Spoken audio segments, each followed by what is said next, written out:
convidamos ao palco os seguintes palestrantes.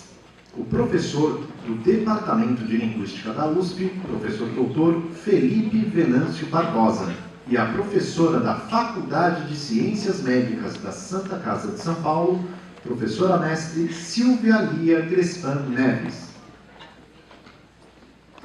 Bom dia. É um prazer muito grande poder participar com vocês neste momento. Eu quero agradecer muito e novamente a Secretaria, a Silvana, a Mônica, pelo convite que foi feito. É realmente emocionante participar de um momento histórico como esse. E uma coisa que me deixa muito feliz é poder participar de um momento em que diversas áreas estão se conversando para a construção desse currículo, né? Eu costumo dizer que quando eu vou falar para educadores, eu falo com muito cuidado e deixando bem claro de onde eu falo, né? A minha formação é em fonoaudiologia, sou um professor de um departamento de linguística, educação de surdos é um tema que é dominado por educadores, pessoas que estudaram para isso. Então, a minha fala é desse local em que eu estou abordando os aspectos de linguagem e processuais da língua de sinais do português, e as minhas contribuições partem daí. E por que essa contribuição parte daí, né? A fonoaudiologia no Brasil ela é uma área que tem uma função e uma influência muito grande na área da surdez. Vocês devem saber isso bem. A parte inicial que a Silvana mostrou sobre o percurso, as idas e vindas das escolas de surdos, é muito interessante observar como que aqueles termos vão aparecendo e denunciando as filosofias e as posições da gestão e do estado da arte naquele momento, né? Se vocês se lembram, na década de 50 já se referiam às crianças surdas como crianças surdas, né? E depois nós temos ali um retrocesso, vamos dizer assim, e esse retrocesso ele bate com o desenvolvimento da fonoaudiologia, com o desenvolvimento e propagação de alguns métodos dentro da área clínica das ciências médicas, né? Então, e fora a questão do diagnóstico, né, de surdez, que acontece pelo fonoaudiólogo e pelo otorrino, e as primeiras indicações, as primeiras orientações às famílias são feitas por um médico ou por um fonoaudiólogo, né? E essas orientações são bastante pesadas e vocês sabem disso, são levadas em consideração pela família, muitas vezes orientações equivocadas tomadas com um caráter de verdade, né? Bom, essa que foi a minha formação, né? Uma escola médica, a Silvia Lia também atua numa escola médica, só que nós tivemos a felicidade de encontrar nesse percurso pessoas que viam a pessoa surda de uma forma diferente. Não com essa visão patologizante, não com uma visão clínica, mas de uma forma diferente. E dentro desse processo de estudar surdez de uma outra forma, pensando em outro olhar, nós queremos apresentar para vocês aqui em conjunto algumas ideias que nós estamos compartilhando com os grupos de trabalho que nós estamos orientando e coordenando às sextas-feiras, o GT1 e o GT2. Bom, eu vou fazer uma pequena introdução, em seguida a Silvia Lia vai falar sobre a aquisição de línguas de sinais por surdos, depois eu falo um pouco sobre a aprendizagem da língua portuguesa para surdos e, se der tempo, a gente vai falar sobre alguns casos, tá bom? Por que eu quero passar essa introdução inicial? Olha só, quando nós pensamos no processo de línguas acontecendo na mente ou dentro de uma pessoa, nós passamos por todas essas etapas, esses níveis, ou todos esses níveis, todas essas partes do indivíduo e da sociedade, elas têm que ser levadas em consideração. Desde um processamento que é neuronal, até um processamento ou uma situação em que leva em consideração todo o entorno, que vai além do indivíduo, vai além do seu grupo imediato e tomam o lugar na sociedade como um todo. Do ponto de vista linguístico e os impactos que essa aquisição de língua exerce num indivíduo, seja surdo, seja ouvinte, todos esses níveis vão ser influenciados em algum momento, em algum nível, para o bom desenvolvimento daquela pessoa.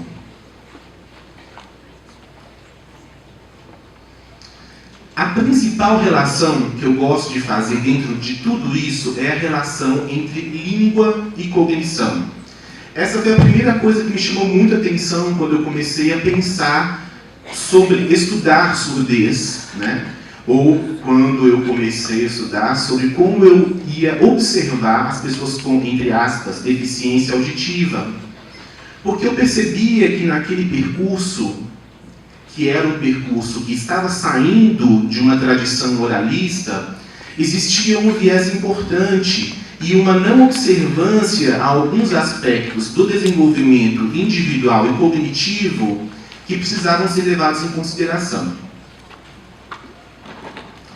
O processo cognitivo, ele tem uma atuação direta no desenvolvimento do conhecimento de um indivíduo.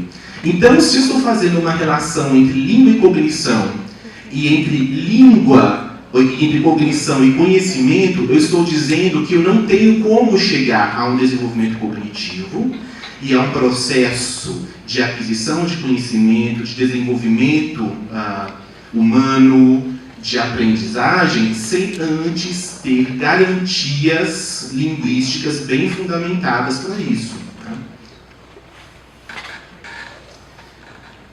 O que eu estou pensando nisso? Eu estou pensando no indivíduo inteiro e na sua relação com o meio. Olha só, este documento, ele é um documento que consegue trazer para o indivíduo, fazer relações com o indivíduo de diversas áreas. A definição de saúde, a mais tradicionalmente usada, é a saúde que leva em consideração o bem-estar biológico, psíquico e social do indivíduo. Este bem-estar, ele passa, se vocês observarem aqui o que está ao redor daquele indivíduo ali, por diversas áreas que são permeadas por língua. Diversas áreas que levam em consideração o desenvolvimento cognitivo e esse link de desenvolvimento cognitivo e desenvolvimento linguístico. Agora, quando a gente se depara com um padrão focado na orelha, e aí não é só na oralidade, tá? Porque se a gente pensar em como que o surdo é lido hoje, e mais à frente nós vamos discutir isso, a influência desse padrão normativo, medicalizante, nós vamos ver que a questão, além da oralidade, é o foco no padrão auditivo do indivíduo. Eu lembro uma vez, eu estava com um paciente e, na verdade, a minha tradição, a minha formação foi em fonoaudiologia e o meu foco foi trabalhar com distúrbios de linguagem, mas aqueles que são expressos na língua de sinais brasileira. Então, eu era um fonoaudiólogo meio rebelde, assim, eu não gostava de fazer oralidade. Então, eu fugia das aulas que tinha prótese auditiva, eu tentava pensar de uma outra forma, porque eu tive orientadores que me faziam pensar de outra forma mesmo, né? E eu tinha um paciente que era um paciente surdo afásico, um adolescente surdo que tinha uma lesão cerebral importante, mas é um cara muito inteligente, e teve toda a estrutura para um bom desenvolvimento de linguagem. Os pais compraram a briga quando, na infância, foi diagnosticado com a lesão cerebral. Os pais investiram, colocaram em contato com a comunidade surda, contrataram excelentes professores, teve intérprete desde muito cedo. Então, ele era um adolescente que tinha língua de sinais como primeira língua. E uma vez eu perguntei para ele assim, por que você é surdo? E eu, na verdade, a resposta que eu estava esperando era, tipo, eu sou surdo porque eu tive meningite quando eu tinha 2 anos de idade, e aí eu tive uma lesão cerebral por conta disso, e tomei uma carga grande de remédio, de medicação tóxica, e fiquei surdo. Olha só a minha cabeça, lá, assim que eu me formei, como ela estava ainda muito presa a você é surdo porque você não ouve. Mas a resposta dele foi a seguinte: bom, eu sou surdo porque eu uso língua de sinais. E quando ele falou isso, eu falei assim, gente, que coisa interessante que ele está me trazendo, que é a marcação identitária dele não está passando pelo status auditivo dele. Ele não está pensando como está funcionando a orelha dele, mas ele está pensando como está funcionando a cognição dele, regada por uma língua de sinais. Agora, quando você coloca um indivíduo que não escuta, olha só que isso aqui é um audiograma. Se vocês observarem ali, tem uma área mais clara no meio, o nome é banana da fala, onde estão concentrados a maioria dos sons da fala. Uma perda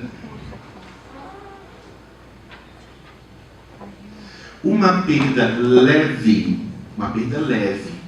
ela é uma perda que fica por volta de 20, 30, 40, olha só. A perda moderada já atinge todos os sons da fala. Se a gente pegar uma perda que é profunda, olha só, a distância, nem com prótese auditiva a gente consegue chegar tanto aqui perto dos sons da fala. Então eu estou diante de uma situação em que é impossível eu pensar em aquisição de uma língua que se baseia em sons. Um dado para vocês. Existe um problema de audição, vocês já devem, vocês que são professores já devem ter tido em sala de aula isso com certeza, que é uma inflamação que acontece aqui nessa parte, olha, chama otite. E tem otite média, e tem algumas otite médias que elas acontecem mensalmente, vamos dizer assim, para aquelas crianças em que a situação de casa não é muito adequada, muito úmida a casa, muito mofo, a criança tem rinite, então ela começa a fazer otite média de repetição. A otite média de repetição, ela dá uma perda leve, ou seja, olha só, nem pega tanto a banana da fala, certo? E essa perda leve, momentânea, fica ali uma semana, aí toma antibiótico, melhora, ou vaza o ouvido, melhora. Essa perda leve, ela tem um impacto importante, por exemplo, no processo de letramento. Desenvolvimento da habilidade de leitura e escrita de uma criança. Tem impacto no desenvolvimento acadêmico de uma criança que ouve, que é nativa de uma língua oral e que só perdeu a audição leve por um período curto de tempo. Se a audição é totalmente perdida ou se tem uma perda severa, olha só, e para sempre você tem ainda outros impactos. Então não dá para pensar em processos de aquisição de língua oral para pessoas que não conseguem ouvir. Vejam, eu estou dizendo que a cognição e a linguagem têm uma relação muito forte. Estou dizendo que a língua portuguesa ela não é suficiente para disparar um processo de aquisição, porque ela é recebida pela audição. Só que eu não posso desconsiderar a presença de língua de sinais. E a presença de língua de sinais, ela vai trazer para a pessoa surda um processo de aquisição de língua. E aí nós estamos aqui dividindo o que é aquisição e o que é aprendizagem. Então, a aquisição de língua, é quando o processo de introjeção de uma língua acontece ao mesmo tempo que o desenvolvimento cognitivo acontece.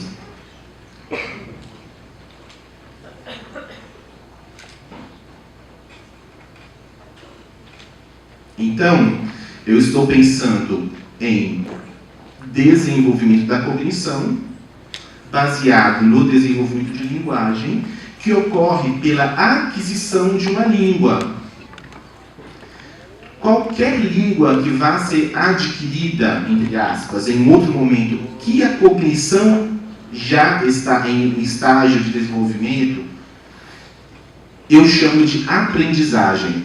Você já tem recursos de base, que são recursos cognitivos, como a memória, como a atenção, como a teoria da mente, que já estão à disposição e já estão em interação com uma língua inicial para que o processo de introjeção de uma segunda língua aconteça. Então, para a aquisição natural, espontânea, nós usamos este termo porque é uma língua que vai entrar junto com o processo de desenvolvimento cognitivo. Para desenvolvimento, para aprendizagem, são aquelas línguas que vão, além de ter esse arcabouço cognitivo e linguístico inicial, a priori, elas vão ter também recursos técnicos para ensino. Então, eles vão para aula de inglês, ou eles vão para o fonoaudiólogo aprender oralidade. Então, não é natural, entre aspas, o processo de introjeção dessa língua.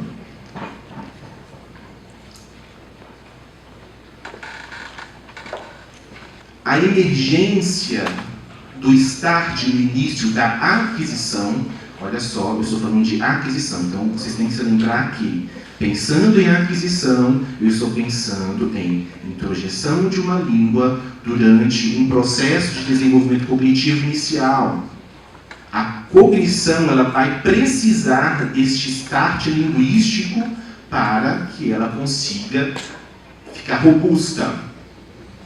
Por que é importante ou emergente uma aquisição nos primeiros anos? Olha só, aqui nós temos um pico de sinaptogênese, um momento em que o cérebro das crianças estão sedentos, estão prontos, estão disponíveis para o aprendizado de uma língua, para a aquisição de uma língua. O aprendizado de uma segunda língua pode se estender ou pode acontecer em momentos posteriores. Uma pesquisa recente agora saiu dizendo que pode acontecer em momentos posteriores, mas nem tão posteriores assim. As crianças de 12 a 18 anos que começam a aprender uma segunda língua, elas têm uma proficiência equiparada de uma pessoa nativa daquela língua. Depois, o desempenho começa a cair. Então veja, até para você começar a aprender uma segunda língua, existe ali não limitações, mas existem condições cerebrais, neuronais e cognitivas que vão, lógico, interagir com a sua propensão a aprender uma segunda língua, o tanto de tempo que você vai disponibilizar o seu empenho, tudo isso influencia, tá, pessoal? Não dá para você fazer um curso de 5 horas de francês e culpar, não, porque eu estou velho e não aprendi francês, né? Então tem todo um entorno que precisa ser observado, né? Então a dedicação é importante. Mas do ponto de vista da criança, olha só, até os 5 anos de idade nós temos este momento crucial para o desenvolvimento. E olha só o que esse estudo mostra. Como é importante essa aquisição em um momento adequado. É um estudo feito nos Estados Unidos, em língua de sinais americana, e eles pesquisaram 4 grupos de adultos. E foi dividido assim, 3 grupos de surdos e um grupo de ouvintes. Ok? E o grupo de ouvintes, a prova era em língua de sinais americana, era uma prova de repetição de sentenças. Aqui nós vamos olhar só essa linha cheia, tá? Os quadradinhos escuros e a linha cheia. O teste de repetição de sentenças que foi feito era da seguinte forma. A pessoa que estava sendo testada observava um vídeo com uma pessoa surda sinalizando uma frase e ele repetia aquela frase. E a complexidade e a extensão das sentenças, elas iam aumentando. É um teste muito bom para a gente observar a proficiência de língua, porque quando a gente não é muito bom naquela língua, a gente consegue, por exemplo, ouvir uma frase, entender o que significa e depois você faz uma adaptação, você fala com as suas palavras aquilo que você ouviu.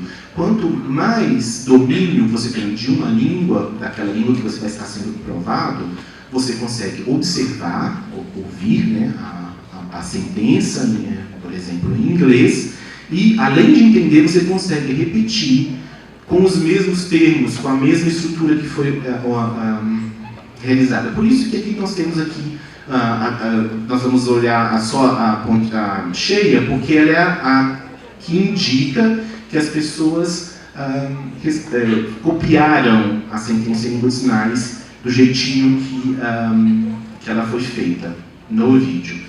E aí eles pegaram um grupo de adultos que aprendeu língua de sinais americana de 0 a 3 anos de idade, um grupo de surdos adultos que aprendeu língua de sinais americana de 5 a 8 anos de idade, um grupo de surdos adultos que aprendeu língua de sinais americana de 9 a 13 anos de idade, e um grupo de ouvintes que aprenderam língua de sinais americana como segunda língua de 9 a 15 anos de idade. Olha só o desempenho nessa prova. O pessoal que aprendeu língua de sinais como segunda língua teve uma pontuação menor apenas quando comparado ao grupo de surdos adultos que aprenderam língua de sinais até os 3 anos de idade. Parece um gráfico assim estranho, mas vejam, ele mostra a importância da estimulação, que algumas pessoas dizem estimulação precoce, numa tradução muito literal do inglês, né? Mas não é precoce, não acontece no tempo errado antes, acontece no tempo certo antes, né? Então não é precoce, mas é a aquisição iniciada em tempo adequado para o desenvolvimento cognitivo e linguístico da pessoa surda.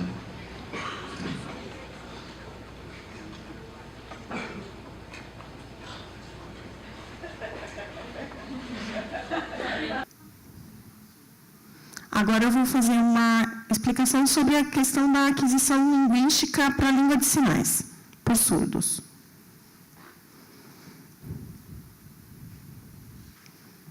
Eu vou retroceder um pouco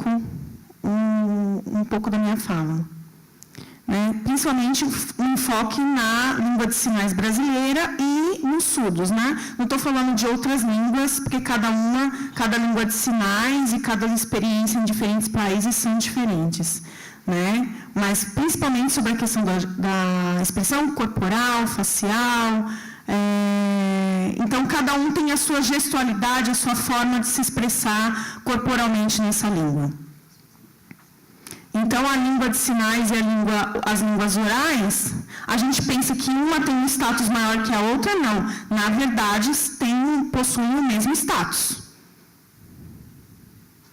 Já houve provas, né, pesquisas a partir de Stokes sobre a sintaxe, a gramática envolvendo as línguas de sinais e reconhecendo a língua de sinais como língua.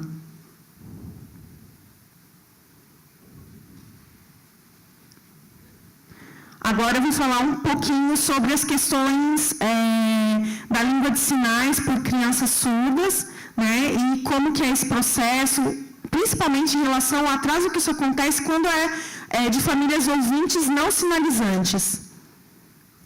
Eu vou fazer uma explicação rápida. Tá? Eu nasci ouvinte. Minha mãe me viu quando eu era pequena e pensava que eu tinha outro problema. Aí, quando eu tinha mais ou menos por volta de 1 ano, e meu irmão 3, numa chuva muito forte, na janela, que as janelas batiam, ela viu que a gente não se assustava. Né? Ela percebeu que que eu continuava dormindo. E ela pensou, será que tem... porque o meu irmão já tinha sido diagnosticado com surdez, mas a minha mãe ainda não tinha tido essa percepção, né? em relação a mim. A maioria dos alunos surdos são provenientes de famílias ouvintes não sinalizadas. E isso acaba gerando uma angústia, porque a gente entende, a mãe pensa, tem um filho idealizado, e de repente nasce aquele filho surdo, ela pensa, como que eu vou ensiná-lo? Como que eu vou mostrar o caminho, os percursos que ele tem que fazer na vida? Aí muitos acabam caindo na questão do implante, em outras abordagens que necessariamente não vão abarcar as necessidades dessa criança. A gente pode, sim, implantar e fazer, mas não excluir a língua de sinais desse processo. Porque a língua de sinais é um importante motivador de desenvolvimento.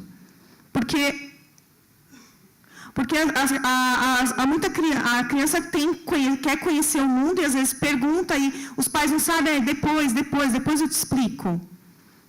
E aí, quando essa criança futuramente encontra e descobre um outro sujeito surdo e a língua de sinais, é que começa o seu processo de desenvolvimento. As famílias ainda têm essa questão ainda a vencer. Só um exemplo. Por exemplo, um intérprete viaja, vai para o Japão, por exemplo, e acontece um tufão ou alguma coisa assim. Se não fala a língua do país e tudo, como que ela vai poder explicar o que ela sente, o que ela precisa? E isso acaba gerando uma angústia. Quando volta para o Brasil, é um alívio, porque eu estou junto dos meus, que falam a língua portuguesa. Isso é um pouco da história e trajetória da vida de um surdo. É como ele se sente, dentro da própria família. Por exemplo, Natal e Ano Novo, eu não gosto muito de participar na minha família, porque fica todo mundo conversando na oralidade, e eu acabo me sentindo um simples objeto ali dentro daquele... E às vezes eu pergunto, o que está acontecendo? Não, depois eu te explico. Eles riem, falam, e eu acabo me sentindo excluída do processo. Me parece que eu sou um animal, que preciso só de comida, banho e cuidados. Não é só isso que constitui um ser humano. Então, é assim que o surdo se sente em relação à língua de sinais, quando ele consegue ter essa aquisição. A gente... Estou comparando a mãe surda com o filho surdo e a mãe ouvinte com o filho surdo. Então, se, por exemplo, vai trocar a roupa, ele grita, a criança grita, chora. Por outro lado, se a mãe sabe Libras, ela pode falar para ele, nossa, você é teimoso, você vai ficar sujo, precisa trocar, falar outras coisas do porquê, não simplesmente a troca física, essa invasão corporal sem nenhuma explicação do que está acontecendo. Por que você vai fazer isso comigo? Por isso a comunicação é importante. Porque a criança surda também tem o direito de saber por que ela está apanhando, ou por que ela está recebendo algum tipo de castigo. Ela, às vezes, não precisa entender, por exemplo, o conceito do dinheiro, o conceito de coisas que acontecem no mundo. E isso acaba sendo limitado para a criança surda quando não é oferecida a língua de sinais. Então, eu acredito que a gente precisa repensar a questão do implante e outras tecnologias e pensar um pouco mais na língua de sinais. Vamos fazer um comparativo entre crianças surdas e crianças ouvintes. É possível desenvolvimento igualitário, desde que haja o processo linguístico de cada uma respeitado. Eu vou mostrar um exemplo de como isso pode não acontecer, quando você tem línguas distintas,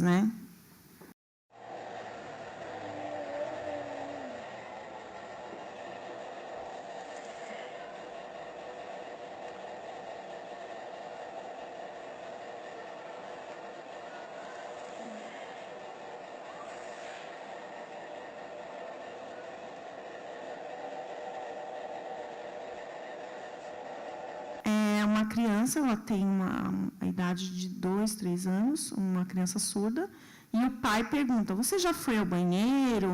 Já fez suas necessidades? E ela faz assim com a boquinha, que quer dizer, não fui. Isso aqui significa, ainda não fui. Isso acontece naturalmente em crianças surdas, filhos de pais surdos. É um processo natural. Porque dentro da língua de sinais, porque dentro da família já existe o processo de aquisição através da língua de sinais.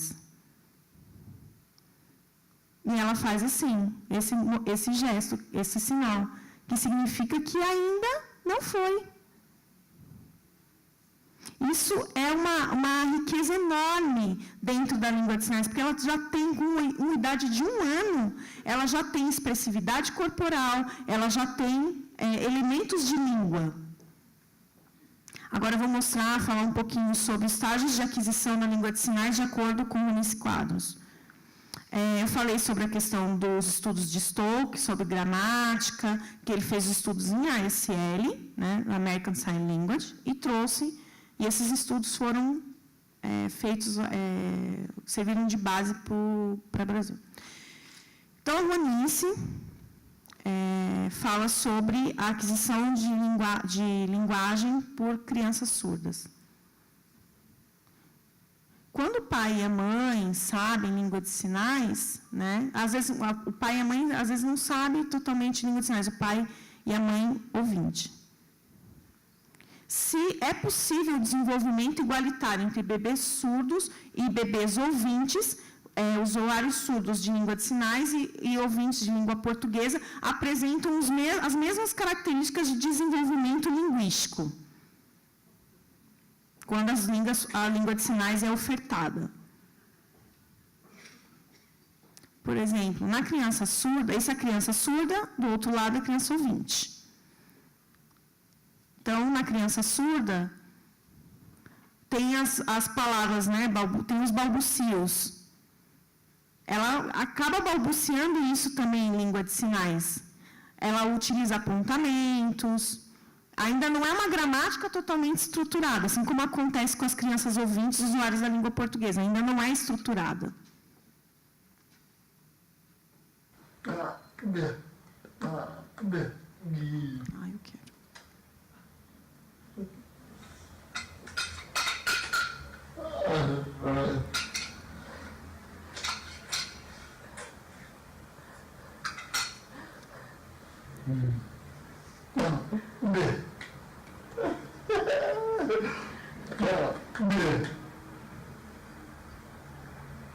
Ela tem 9 meses. O bebê tem 9 meses. O pai está fazendo a estimulação, né, linguística da criança. E vocês podem assistir, tem muitas produções desse pai na internet, né, no Facebook. Agora, essa criança já tem 4 anos. Chama o Diário de Fiorella.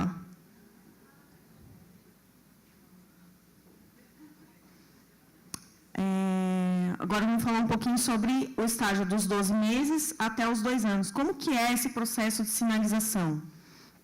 A criança começa com apontamentos. Antes, ela não tinha ainda o processo gramatical e agora ela já consegue estruturar algumas coisas nessa construção gramaticalmente.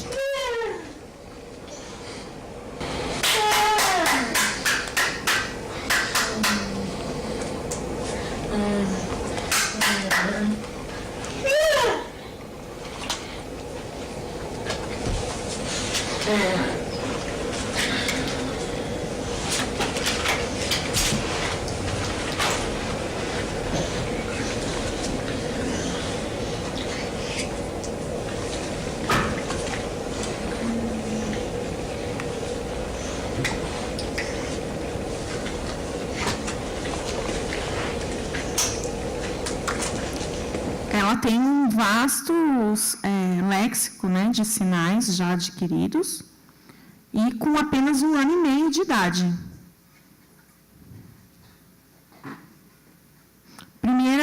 estágio das primeiras combinações, começa por volta dos 2 anos.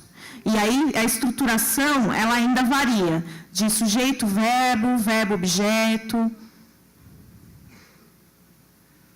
Se não tem pessoas presentes, ela consegue fazer uma estruturação verbo-objeto, mas ainda dentro da gramática da língua de sinais. Aí ela está por volta de 18 meses, a Fiorella.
Então, ela está começando a entender claramente a constituição de pessoas que cercam o ambiente. E isso, infelizmente, não é o que acontece com as crianças surdas, filhas de pais ouvintes não sinalizados. Porque ela teve uma aquisição, um processo de aquisição linguística natural, espontâneo. Estágio de múltiplas combinações. Em torno dos 2 anos e meio, 3 anos, é quando começa a explosão de vocabulário. E começa a fazer distinções e derivações. E isso vai até os 5, 6 anos, quando tem um domínio completo da visualidade e das questões linguísticas. Eu aprendi língua de sinais, comecei a aprender com 5 anos de idade. Aí, com 5 anos, eu comecei a entender o que era ser surda. Né? Mas isso foi um processo que acabou ficando atrasado. O importante é que essa estimulação seja feita ainda quando bebê.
a Fiorella já consegue ter uma estruturação, contar uma história, falar de Maceió. Como que ela sabe que Maceió fica em outro estado, que é diferente de onde ela está? Ela tem localização espacial nessa sinalização, ela faz uma construção perfeita, estrutural e gramatical na língua de sinais. Ela, com 3 anos, já faz isso por conta da estimulação que ela recebeu precocemente.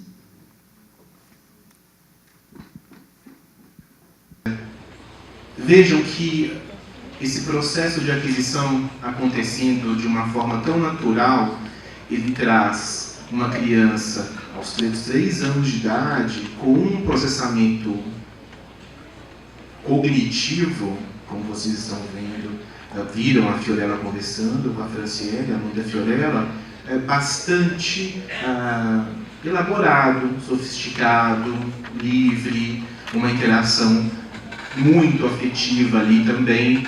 Então, olha só, são essas crianças aos 3 anos de idade, filhas de pais surdos, obviamente, com um processo bastante dentro daquilo que é ideal, que chegam à escola, quando nós paramos com os ouvintes, com aquele desenvolvimento linguístico.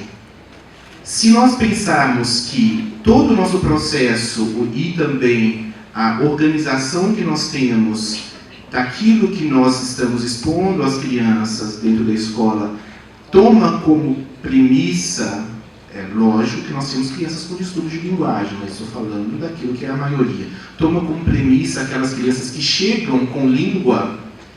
Nós precisamos ter um cuidado especial quando nós estamos escolhendo aquilo que nós vamos entregar para as crianças surdas, sabendo que elas não estão neste grupo de 5 a 10% de crianças que têm os pais surdos. E não só os pais surdos, nós estamos falando de pais surdos que estão estimulando, pais surdos que estão participando, que têm esse cuidado de registrar essas interações para servir de exemplo para outras pessoas, né?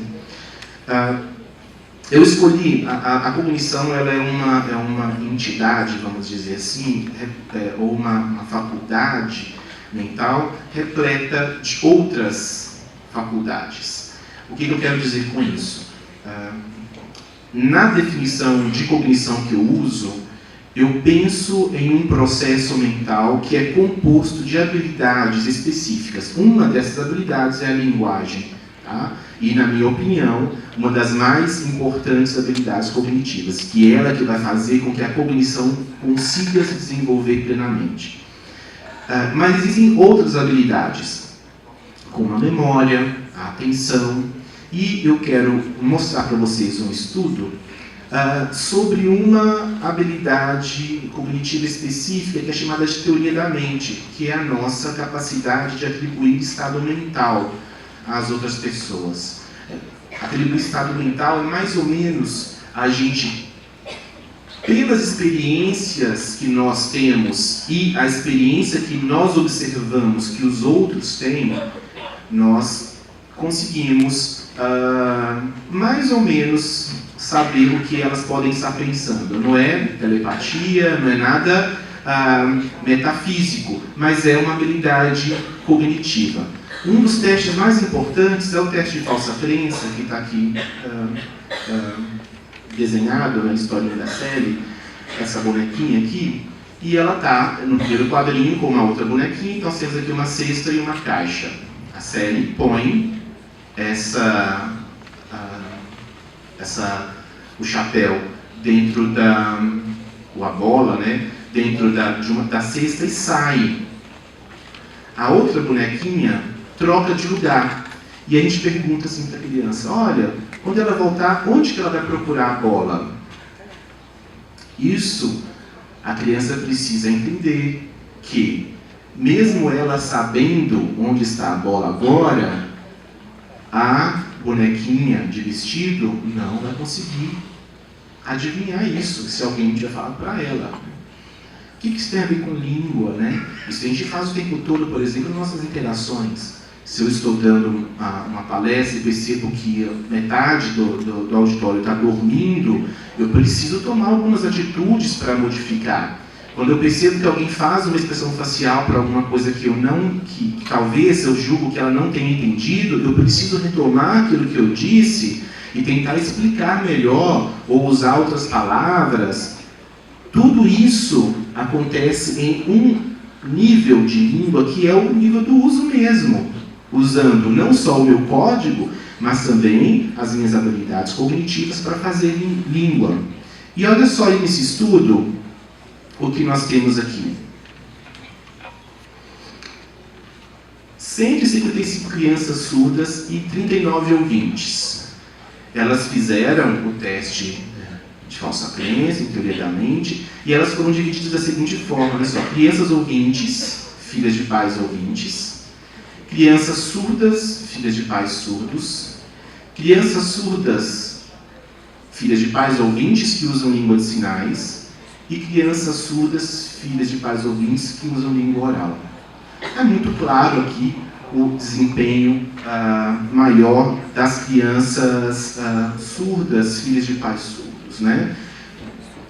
Aí você pode perguntar assim, nossa, mas elas têm um desempenho melhor do que as crianças ouvintes, filhas de pais ouvintes, por quê? Né? Os surdos, eles desenvolvem uma capacidade de atribuir estado mental maior do que as crianças ouvintes. É claro, isso aqui é uma das coisas que está na discussão no trabalho, né? Provavelmente pela forma de apresentação da prova, que é visual, e as crianças surdas, filhas de pais surdos, eles têm um bom desenvolvimento, né? dessa visualidade, dessa tradição sensorial que pode fazer com que eles prestem mais atenção nesse percurso narrativo de um dos personagens para dar então a resposta para o teste. Uma outra forma de observar desenvolvimento cognitivo é observando as habilidades de compreensão de pessoas surdas em sentenças e as habilidades de memória. Existe um teste chamado Token Test, é o teste das peças. Você distribui figuras em cima da mesa e começa a dar ordens para as pessoas surdas do sentido. Por favor, pegue o quadrado verde. Por favor, pegue o círculo azul. Em outro momento, pegue o círculo azul e o quadrado vermelho. Dá ordem com duas peças, né? E aí você olha não só a forma, mas você olha também cor e tamanho, né? Então você olha só, tem um componente de memória importante, além do componente de compreensão da frase. Neste teste, aqui é um teste progressivo, e na última parte do teste, a gente tira as figuras pequenas e dá só sentenças em que, para que o surdo consiga executar, ele tem que entender bastante da organização gramatical da língua. Então, são sentenças que no português seriam do tipo: coloque o círculo verde com o retângulo amarelo. Coloque o círculo branco embaixo do círculo azul. Toque o retângulo vermelho. Não. O retângulo branco. Isso não foi um erro meu. Foi uma revisão que eu fiz, e espera-se que uma pessoa com um desenvolvimento adequado de linguagem também faça a revisão interna e execute a última ordem, né? Eu estou dizendo, não é isso que eu quis dizer, eu quis dizer outra coisa. Ou, se existe um círculo preto, toque o retângulo branco. Então ele não vai poder tocar em nada. Ou, pegue o círculo azul ou o círculo vermelho. Vejam, ou, em cima, embaixo, se. São palavras de classe fechada muito importantes para a compreensão das sentenças. E sem essas palavras, a gente não consegue entender um discurso. A gente sabe já, a linguística estuda bastante isso, e vocês sabem também, no percurso de ensinar surdos, não só português, mas língua de sinais, que o vocabulário não é suficiente para promover um bom uso da língua, né? Olha só o que aconteceu nesse estudo. Foi aplicado em 90 surdos do EJA. Olha só o desempenho deles. Então, o quadrado, quando está para cima, está mais em cima, está com desempenho maior, tá, pessoal? Na segunda parte do teste, na terceira, na quarta e na quinta parte, o desempenho das pessoas, dos adultos surdos, jovens e adultos surdos, com aquisição de língua de sinais anterior aos 5 anos de idade foi muito maior. E essa diferença ela é mais importante na quinta parte, quando essas sentenças, que não são complexas, mas que exigem não só componentes de memória, mas de língua, são solicitadas. Nós estamos até agora defendendo, talvez seja chover no molhado, mas nunca é demais dizer, nós estamos defendendo a aquisição da língua de sinais em tempo oportuno. Nós estamos defendendo a aquisição da língua de sinais por crianças surdas o quanto antes for possível, porque isso tem uma implicação não só no desenvolvimento humano da pessoa surda, mas também o impacto grande no desenvolvimento acadêmico, inclusive no aprendizado de uma segunda língua, inclusive no aprendizado do português. Então, para pensar em ensinar um surdo português, eu preciso, antes de qualquer coisa, garantir que a língua de sinais esteja muito bem fundamentada. Eu não consigo construir uma segunda língua em cima de uma que não está bem alicerçada. E este é um dos grandes problemas que nós temos quando nós vamos falar sobre as questões relacionadas ao ensino de língua portuguesa para surdos. Por que que isso é um grande entrave? Olha só, não é só uma questão de processamento, gente. Se nós pensarmos em processamento, é importante também, claro, mas é processamento aliado à metodologia didática. E isso muitas vezes fica confuso em termos das polarizações que podem exibir uma discussão a respeito, por exemplo, de qual forma eu vou usar para ensinar uma pessoa surda. Por exemplo, se eu pensar no método fônico e no método global, nós pensamos em método. De qualquer forma, tanto um como o outro, no final do processo, as pessoas vão fazer uma relação interna que passa pela consciência fonológica da língua. Sempre nós vamos ter essa fala interna acontecendo na nossa mente, seja eu posso ter sido alfabetizado pelo método fônico ou não. Então, o que eu estou querendo chamar a atenção para vocês aqui agora é a questão do processamento em si. Porque mesmo pensando no método global, não é apenas por o fim não, né?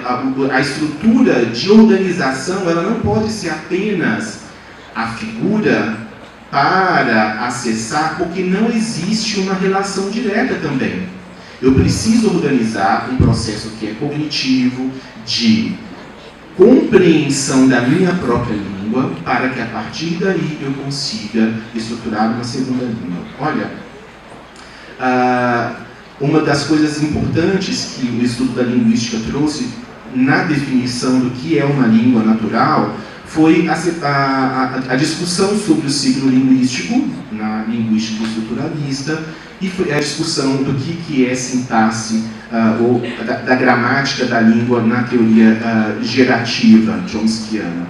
E uma coisa interessante é que, na minha concepção, são duas abordagens, são duas visões de língua que não são de todo conflitantes, apesar de existir uma polarização também entre os pesquisadores. O que eu quero dizer é, quando nós pensamos no processamento gramatical, para a gente pensar os conflitos existentes entre português e língua de sinais, parecem talvez mais claros. Nós entendemos que as gramáticas são diferentes, nós entendemos que existe possibilidade de estruturar uma frase de forma diferente, nós entendemos que a visualidade ela é determinante na construção de uma sentença na língua de sinais e que isso sim tem uma influência grande. Estou pensando na sintaxe. Agora, quando nós pensamos nos processos que são de codificação de um registro escrito de uma outra língua para um processamento mental em uma língua outra ainda, isso se perde um pouco, porque a gente ainda não consegue ter disponível na mente da gente, e aí eu estou falando tanto da prática do professor em sala de aula, como da prática do fonoaudiólogo em terapia, tá? Isso chega muito para os fonoaudiólogos, né? As crianças surdas, os pais surdos, procuram os fonoaudiólogos também para tratar distúrbios de leitura e escrita em surdo. Não dá para fazer um diagnóstico de dislexia num surdo se ele está escrevendo numa segunda língua de uma outra modalidade, né? Eu preciso de um percurso muito criterioso para poder falar que, olha, ele está com um problema de leitura e escrita. Mas ainda nós recebemos muitas pessoas surdas com queixas de distúrbio de leitura e escrita nos consultórios, sendo que é um problema do processo de aprendizagem, né? Mas quando nós estamos diante desses alunos, desses pacientes, nem sempre a gente tem à disposição a ideia de que a consciência fonológica desses indivíduos, ela roda, ela se processa a partir de um outro paradigma sensorial, que é a visualidade. Então, eu não consigo pensar em som se eu sou surdo, porque faz parte, se você olhar a Fiorella, da minha vida, da minha consciência fonológica, do meu processamento de linguagem, a visualidade. Todos os conceitos acontecem, obviamente, mas o processamento de língua acontece de uma forma diferente. E se nós pensarmos no percurso, que eu comentei no começo, das filosofias educacionais, nós vamos ver que elas são influenciadas pelo estado da arte.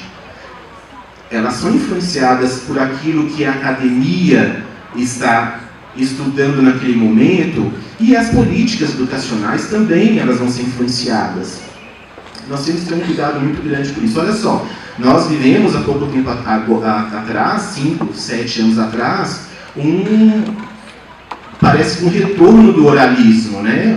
A política de implante coclear assustou bastante a gente. E é lógico, demorou um pouco de tempo, mas as próprias pessoas que trabalham com implante coclear hoje estão entendendo a importância do desenvolvimento da educação bilíngue, do desenvolvimento das duas línguas. É claro que a gente encontra um outro profissional ainda bastante duro com relação à língua de sinais, mas por uma questão pessoal, de posição ideológica, né, e às vezes financeira. Mas olha só, nós temos, chegando neste momento agora que a própria comunidade acadêmica da área da ciência da saúde pensa na língua de sinais também como uma possibilidade, não apenas uma possibilidade, mas como uma necessidade, nós temos a possibilidade de pensar em uma biculturalidade que antes não era tão óbvia assim. Olha só, eu penso antes num português como a primeira e mais importante língua, vejo que isso não funciona, caminho para um bilinguismo por um momento histórico de demarcação de fronteiras, e depois eu volto por uma questão econômica, por uma questão acadêmica, para o uso ou o fim na oralidade em si, e depois eu percebo que realmente não funciona só a oralidade. Bom, nós estamos diante de um indivíduo que é bastante complexo, né, como todos nós somos. E este paradigma da modalidade que vai permeando essas construções, né, no tempo, eles passam pelas questões relativas ao corpo, as questões biológicas, pelas questões de língua e pelas questões da cognição. Eu quero passar um pouco para frente, que o meu tempo já está acabando. Olha só, num estudo da professora Elideia Bernardino, ela faz no livro dela Absurdológica, que é a tese de doutorado dela, ela trabalha bastante com as questões relacionadas à gramática, na escrita de surdos. E olha só, um exemplo que ela dá é desse bilhete que uma pesquisadora recebe de uma aluna surda. Ela escreve assim: eu escreveu para ver depois, avisa você, pode perguntar coisa, se eu não conheço, se não sabe rosto, que ele volta para o colégio. Veja, a gente que trabalha com surdos, a gente está acostumado a tentar sinalizar o texto escrito para ver o que a pessoa surda quer dizer com aquele texto, não é verdade?